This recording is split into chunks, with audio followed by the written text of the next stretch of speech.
Your target is just how many people can I get in this group, but the benefit of that group is now you own that conversation. You're having that, you're able to see what it is people are talking about. We interrupt this program to bring you this important message.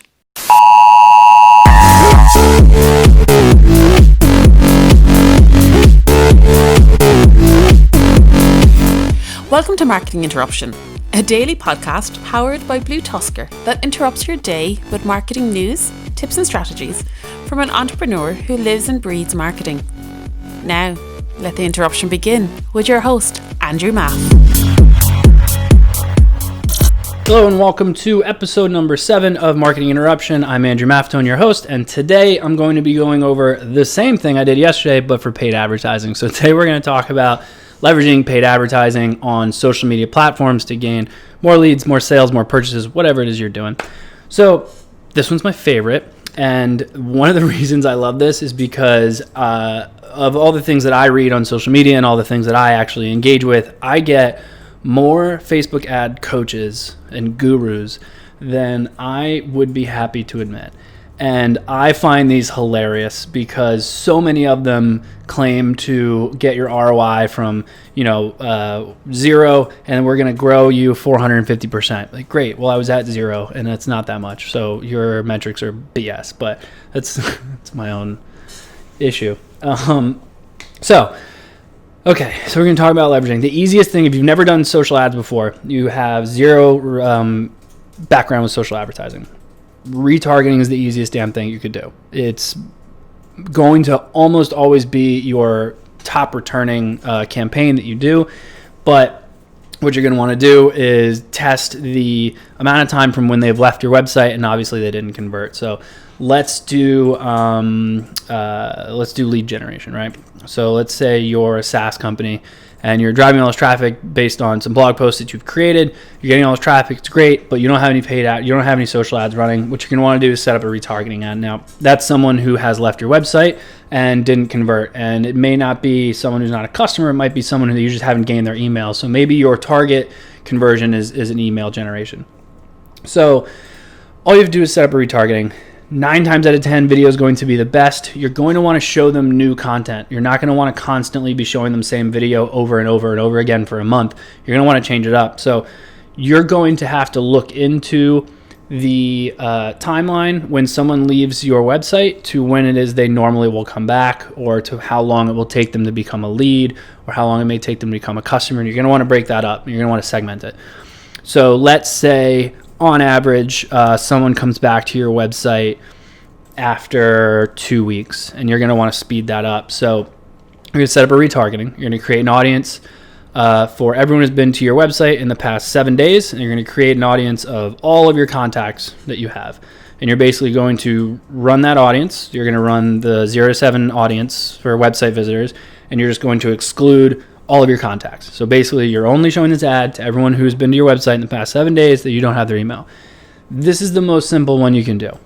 Set the retargeting, do the video, send them back to the website with some kind of gated content target. Now, there's lead forms on Facebook. You can do that, so they don't even have to leave Facebook if you don't want those. I would test those. You have to do those in a different campaign because they have a different objective. So you can do one as the target is a lead form. You can do another one where the target is a conversion, and you can A/B test sending them to a landing page. But I would set up whatever gated content you have, as many as you can do, and I would test them all. And you can set them all up where, hey, you came to our website, you liked this, here's a live calendar for you to download that you can, check or whatever. I didn't do the copy. And so you can try that one. So that's your 0 to 7. Then you can do a 7 to 14. Then you can do a 14 to 21. Then you can open it up and do 21 to 60. Like, you want to break it up because I've seen way too many people do retargeting campaigns for 0 to 60 days with like 3 different pieces of creative, which means that for the next, I visited your website and I'm now being punished by being shown the same 3 pieces of garbage crap content that you created for the next 2 months. That's ridiculous. So you have to break it up. Figure out where it is that they're more likely to convert and send it to there. A lot of times you'll find, hey, after 21 days, they're just they don't even care anymore. So you won't even have to set up that audience. Retargeting is the most simple one. So I want to spend the most time on that because if you've never done social media, you've never done social media ads, I don't care what business you run. Everyone I've ever talked to about like, oh, social media ads don't work for me, it's total BS if you do retargeting. The easiest one. Now, top of funnel stuff's a little different. May not always work. There is definitely some industries where I will agree with them that it can be difficult to do top of funnel stuff. And it's usually someone who has more of a need than a want. So for example, a dentist isn't going to do a top of funnel ad saying like, hey, I'm in your area and you have a cavity, like something like that. It's unlikely that a top of funnel will work as well. It's never going to happen. It's very possible, but it's unlikely. So if you're doing top of funnel one, there's a couple different ways.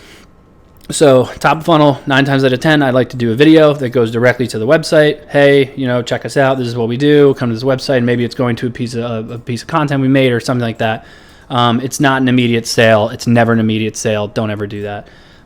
Then what you can do is you're going to do, basically it's like a little baby retargeting. So you're not retargeting people that visit your website. If you do that video for the top of funnel, you can actually retarget people who saw the video but who didn't visit your website. So you're going to create an audience. 50% seems to be the one that works the best for me, but I would test them all. But you can basically create an audience of people who watch 25% of the video, people who watch 50% of the video, 75%, 95%, I think is the next one. So you can basically test those different audiences. So you can target people who watched the video but who didn't visit your website. So they showed some interest in your content, but it just wasn't enough to get them to the website. So now you have to just show them a new piece of content. So now you've basically created, in many ways, you can do 3 different campaigns there. So you have your top of funnel campaign, you have the little baby retargeting campaign. I can't remember what I think we call it like a top of funnel retargeting. I like the baby retargeting. And then you have like a true retargeting. If you're in e-commerce, you have abandoned cart. That's a very easy one to do as well. I don't care who you are. If you think that social media ads never work for you, that's not true. You can definitely do an abandoned cart email. That one's the most obvious. It's very simple. You simply just create an audience of people who who added something to their cart and didn't convert. The dynamic ads can sometimes be the best one. So the dynamic one is the one where it will show you the product with just a plain white background that they missed out on and that they left in their cart. You can give them 10% off for coming back and closing out your cart, or however you want to do that. So there's many different ways through there. That's the most high-level, basic way to look at paid advertising to drive leads and drive sales. Honestly, this isn't something that's mind-blowing. This isn't something that is going to be a massive game changer. I would say that the easiest thing for you to do, though, if you've never done them before, would be to set up a retargeting.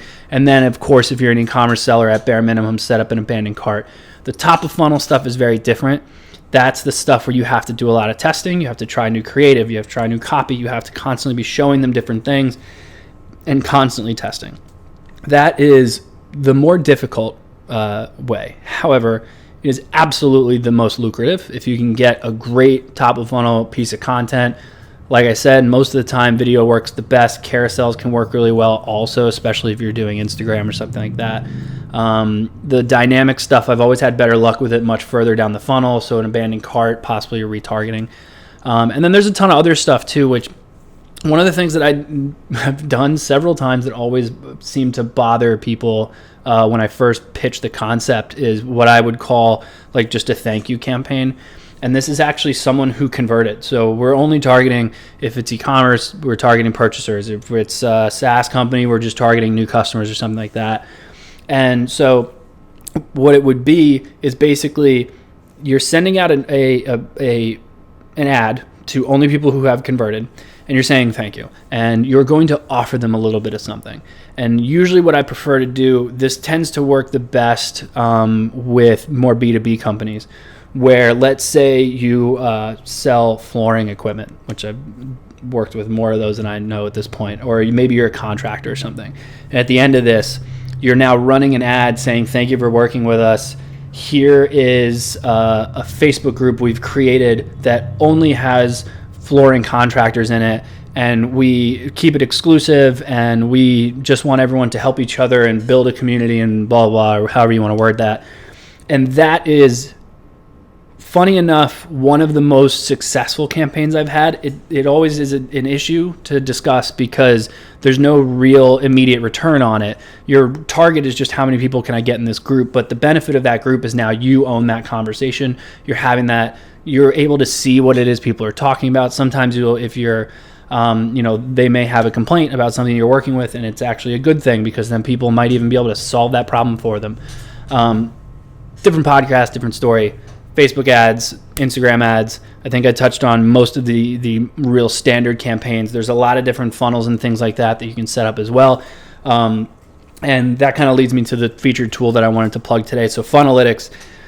Funnelytics, I was lucky enough to be one of, I think they call us like founding partners or something like that, or founding members, where I joined them like right when it came out. And the only reason that I wanted to get in on it was because I had so much fun. It's basically little icons that you point to each other, and then you can basically map out and visualize your funnel. But you can also throw in the UTM codes, you can throw in a lot of tracking, and you can actually see your funnel live and see how it's doing. It's an amazing tool. I just have fun with it because I'll sit there when I'm bored and I'll just create new funnels of like, oh, what if I send so-and-so here? And I'll kind of think through what holes can I plug. That's definitely one of my favorite tools, so I did want to feature them today.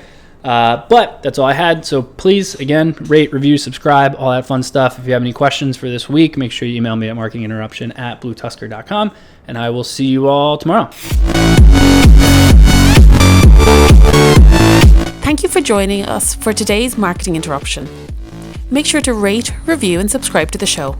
And don't forget to email marketinginterruption@BlueTuskr.com with any marketing questions you'd like to have answered on the show. And head over to marketinginterruption.bluetuskr.com to catch up on past episodes. Until next time, we now return you to your regularly scheduled programming.